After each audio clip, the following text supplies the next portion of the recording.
Under a northern English sky, where once was a wasteland, a man built a village.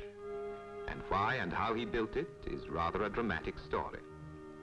The few streets with houses, the paths, the quiet trees, and beyond long, long rows of immaculate flower beds, a gallery stocked with paintings and art treasures he himself had bought.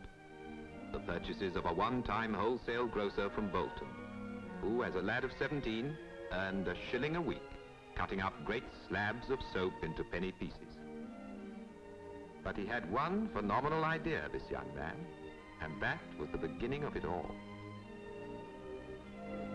Years afterwards, in his 70s, when he was rich and famous and nearing the end of his days, he sat to Philip de Laszlo, one of the most fashionable portrait painters of his time. This man, this first Lord Leverhulme, is only the end, though. The eager boy from Bolton, 60 years before, was the beginning. In between, he turned the whole history of merchandising upside down and built a business that covered the earth.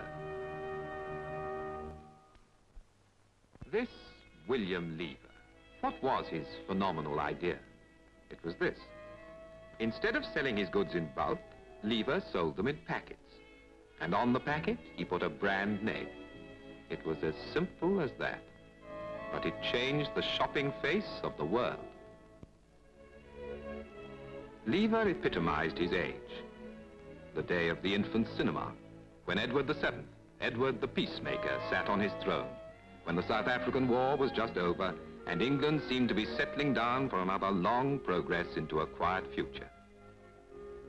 Look back to the days of Queen Alexandra, the great-grandmother of our present queen, when for a woman to ride a bicycle down some country lane was, if not daring, at least unusual. No pink petticoats and bare-legged, sunburned girls for them. No, tennis was a demure and quiet game for ladies and gentlemen. And at Brighton or Blackpool, if a lady went for a dip in the sea, she didn't undress, she dressed.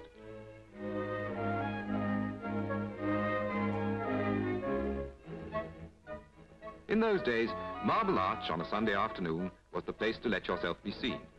And at London's Hyde Park corner, you could cross the road when and where you pleased and get to the other side. Of course, there were some who thought motor cars too dangerous. Punch said they ought to be specially taxed. £3. If with smell, 4. And how many remember riding past Piccadilly on an old open-top bus? You wore gloves and toppers and caps, bowlers and straws when you went walking in the city. But it all depended who you were. And that was the point. For as Disraeli once said, Britain was composed of two nations, the rich and the poor. We had an empire on which the sun never set. But for the poor in narrow streets, the sun sometimes never even rose.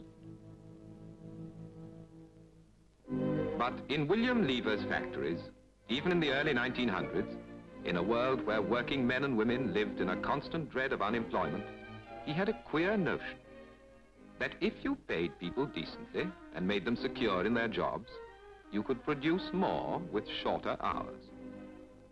And so, at a time when hungry children played in the Mile End Road, he had already started pension schemes, unemployment and sickness benefits, a works canteen, and the 8-hour day. 60 years ago, he built a village of fine streets and gardens for his employees, and even now it remains, a model village with amenities far ahead of its time. His dynamic personality brought him not only lasting friendships, but bitter enemies. They fought him, and in an action against a newspaper, he won the almost unprecedented damages of nearly £100,000. Then he gave the lot away. He entered Parliament to get himself a larger platform from which to spread those revolutionary ideas of his. One of them, incidentally, was the first old age pensions bill, which he introduced in 1910. At all social levels, it was a time, most people don't realize how great a time, of change. Change everywhere. There were actually women about who wanted the vote. Cartoonists may have made jokes about them, but these suffragettes were ready to suffer imprisonment for their ideas.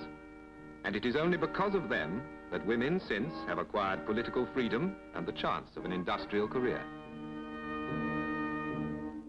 For Lever, on shipboard with his wife, the times meant change of another sort. His factories were growing. He needed ever more raw materials, and so he went off on many a long journey. 5 times round the world, for he would brook no sharing of his authority. He had to see for himself.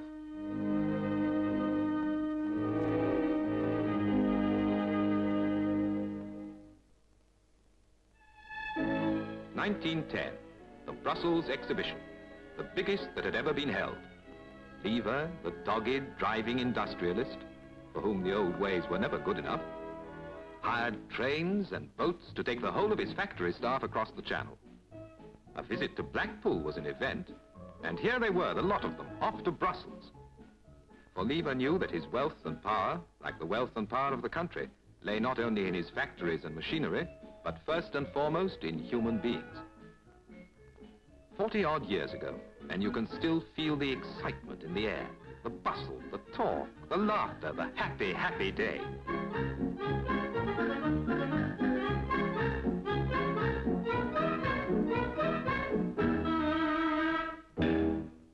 And when they got there, it was better than Blackpool could ever have been.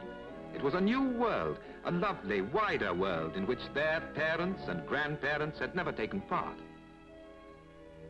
How could anyone foresee that before very long they'd be going back again, crossing that same channel on another sort of journey? How were they to know, these old contemptibles, that the whole world was going upside down? There had been no devastating European war in almost 100 years, since Waterloo. Oh, it was going to be over in a week. Even the Kaiser said so before the leaves were off the trees.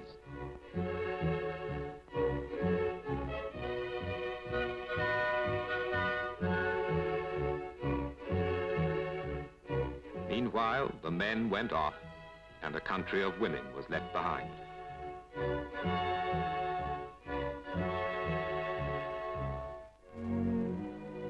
These were the days of Lloyd George, the mighty Welshman with the tongue of an angel. As for Lever, no more the grocer from Bolton now, no more the little factory owner, but a figure grown to national importance.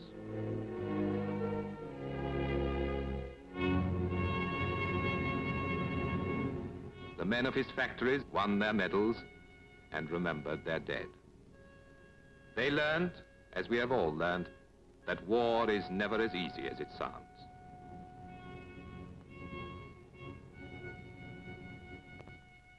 By the time that war was over, Lord Leverhulme was a figure in the land, a man to be reckoned with. King George V and Queen Mary had visited him, and that too was a sign of the times. For the monarchy, which had been a distant, impersonal thing, had begun to enter more and more into the lives of the people. But even then, now close to 70, the working boy who had started life cutting up bars of soap for a shilling a week was still looking forward to new worlds, new conquests, new adventures, the Congo. For with factories in Australia, in Switzerland and Germany, in Canada and the United States, Lever was determined to be his own master, even as far as raw materials were concerned.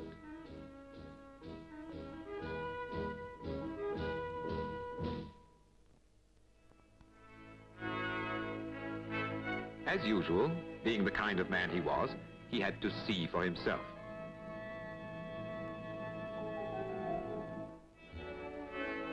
He tapped every source of oils and fats on the face of the earth, from Canada to Smithfield, from the South Pacific to the poles. There were ranches and tropical forests. There were plains and depots and trading posts, even in remote Kano, up on the old caravan route in northernmost Nigeria.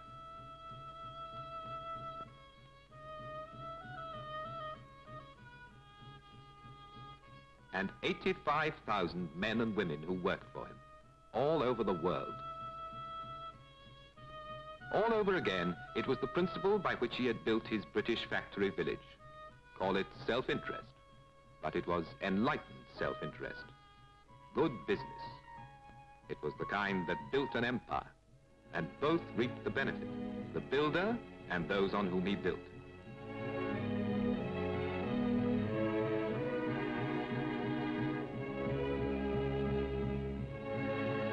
When he went out to Africa, it was still a largely undeveloped country.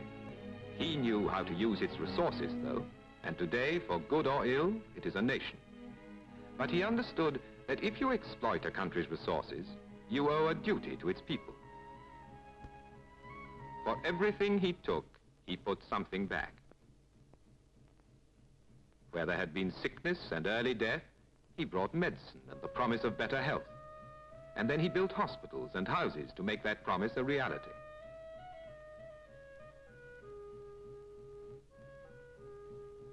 That was how successful empires were built, even if at times reality looked a bit incongruous.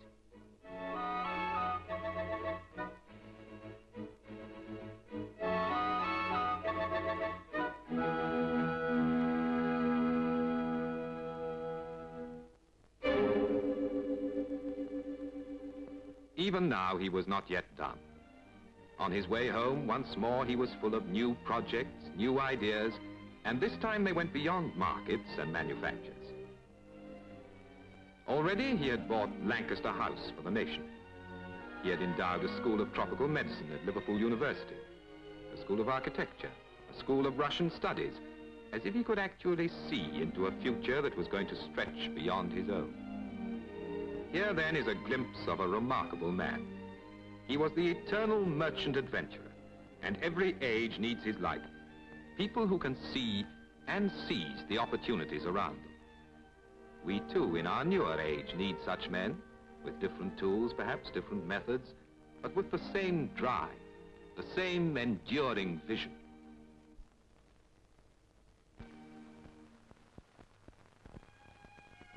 He was 73 when he died, and now, today, his memorial stands in his place, in the village he built, near the industry he founded. And its figures symbolize the ideas by which he lived.